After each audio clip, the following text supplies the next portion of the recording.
আসসালামু আলাইকুম ভিউয়ার্স, আজকে আমি মিষ্টি কুমড়ার একটা রেসিপি দেব। এটার বলে ভাজি, একটু অন্য স্টাইলে করব।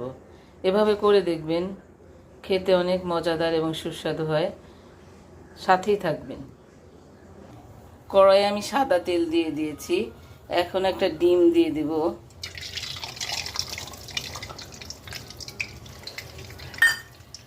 ডিমটা আমি একটু ঝুরি করে নিব।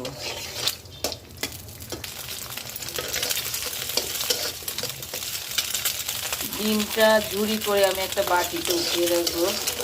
আমার ডিমের ঝুড়িটা হয়ে গেছে, আমি একটা বাটিতে উঠিয়ে রাখবো। আমি কড়াইয়ে আবার একটু তেল দিয়ে দিচ্ছি পরিমাণ মতো। আমি এখন কালো জিরা ফোড়ন দিয়ে দিব। এটা একটু ফোড়ন হয়ে গেলে দিয়ে দিব রসুন কুচি।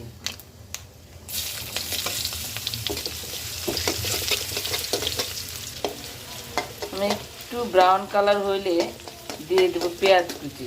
একটু ব্রাউন কালার হোক, রসুনগুলো ব্রাউন কালার হয়ে গেছে। এখন আমি দিয়ে দেবো পেঁয়াজ কুচি, তার সাথে দিয়ে দেবো কাঁচামরিচ কুচি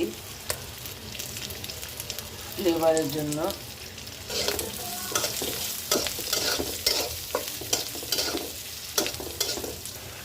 পেঁয়াজগুলো ভাজা হয়ে গেছে। এখন আমি এর মধ্যে দিয়ে দেব কেটে রাখা মিষ্টি কুমড়া।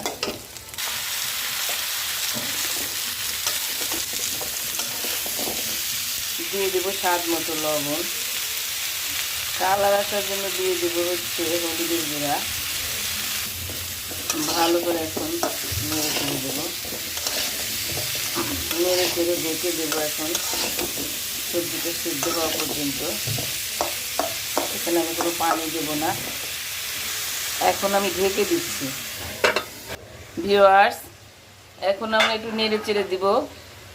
দেখেন ভাজির মধ্যে পানি চলে আসছে। দেখেন পানি চলে আসছে, একটাই পানি উঠে গেছে। এই পানিটা আমরা শুকিয়ে ফেলবো পর্যায়ক্রমে। অলমোস্ট আমার তরকারিটা হয়ে গেছে সেদ্ধ। এখন আমি ঝুরি করে রাখা ডিমটা দিয়ে দেব।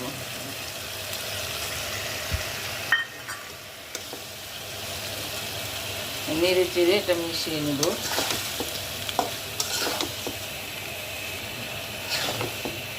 নেড়ে চেড়ে মিশিয়ে নেব।